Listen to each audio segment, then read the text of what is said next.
नमस्कार. तर आज आपण पाहणार आहोत तिळाचे लाडू मकर संक्रांती स्पेशल. तर त्यासाठी लागणारे साहित्य.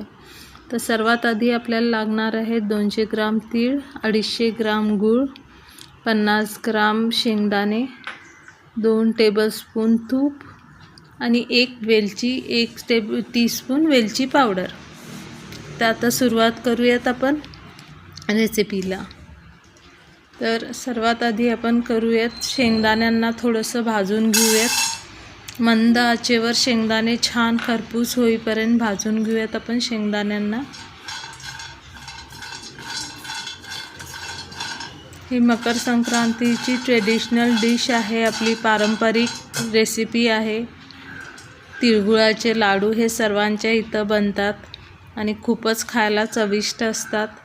तर आता आपले शेंगदाणे भाजून झालेत. आता आपण ह्याच्यात घालूयात तीळ आणि तीळ ही मंद आचेवर आपण हळू भाजून घेऊयात, चांगले लालसर कलर येईस तोपर्यंत आणि चटचट येईपर्यंत. आपले तीळ भाजतायत.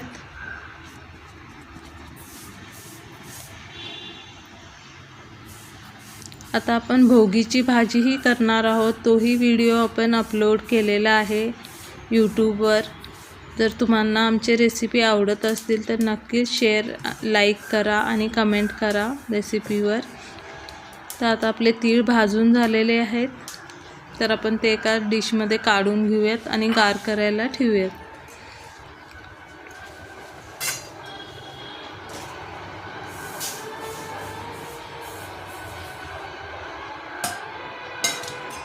आता आपले तीळ गार होत आहेत, तोवर आपण शेंगदाणे आपले गार झालेले आहेत. तर त्यांना एकच फिरकी अशी घेऊयात आपण, म्हणजे नुसते कट करणे इतकेच मिक्सर आपण नुसतं एकदाच फिरवायचं आहे. आता आपले शेंगदाणे बारीक झाले आहेत. आपण त्यात तीळ घालूयात आणि तीळ ही मोठं कुटून घेऊयात. म्हणजे असे थोडंसं बुरडंच राहिलेलं हवं आपल्याला, जास्त बारीक करायची नाही आहे पावडर आपण. तर चला आता पुढची प्रोसेस करूया. तर आपण आपला गूळ घेऊन आता गूळ आधी वितळून घेऊयात कढईमध्ये.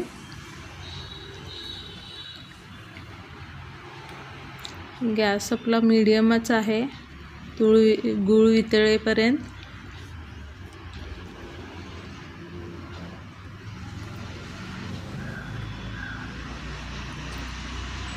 आता गूळ वितळण्यासाठी आपल्याला घालायचं आहे 1 चमचा तूप.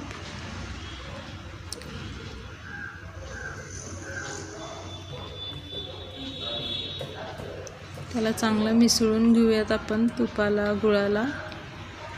आणि त्याच्यामध्येच आपण टाकूयात थोडंसं असं 2 टेबलस्पून इतकं पाणी, गूळ वितळण्या इतकंच, म्हणजे गूळ आपला लवकर वितळेल. तर आपला गुळाला बघा, आता गूळ चांगला उकळलेला आहे, त्याला चांगले बबल्स यायला लागलेले आहेत. तर आपल्याला गूळ जास्त वितळून घ्यायचा नाही आहे, चिक्कीला घेतो असं पाक बनवायचा नाही आहे. तर आपल्याला एवढंच झालं, गूळ शिजला की आपण त्यात टाकणार आहोत 1 चमचा वेलची पूड. त्यातच आपण टाकूया शेंगदाण्याचं कूट आपला. ही फटाफट करायचे, गॅस बारीक करून घ्या आणि ही प्रोसेस फटाफट करायची आहे. आता ह्याच्यामध्ये आपण घालूयात तीळ.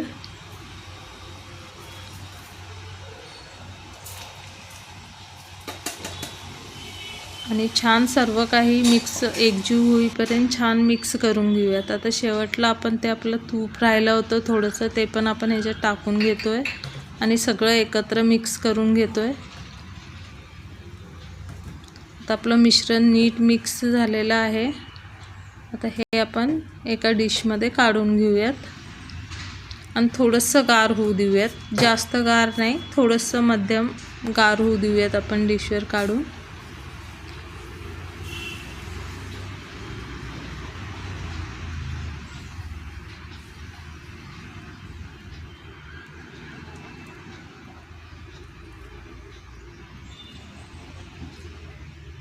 हे गरम नाही करायचे, ओळायला नाही जायचे लाडू. आपण थोडे गार होऊ द्यायचं, कारण की गरम आपल्याला करता येणार नाही, चटका बसेल.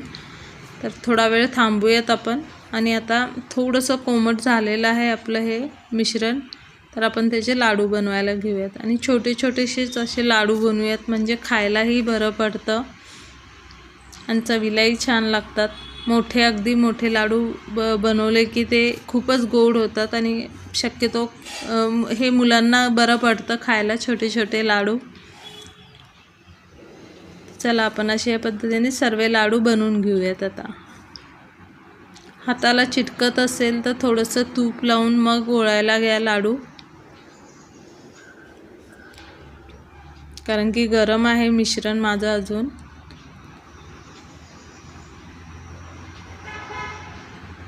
तर आता सर्व लाडू बनवून घेऊयात असेच.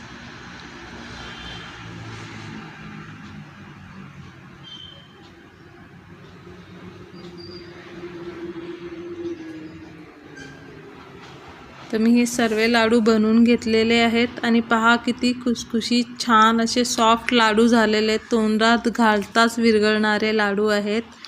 तर तुम्हीही बनवा आणि बनवल्यानंतर कमेंट करून नक्की सांगा की कसे झालेत आपले तिळाचे लाडू. तिळगुळ घ्या, गोड बोला.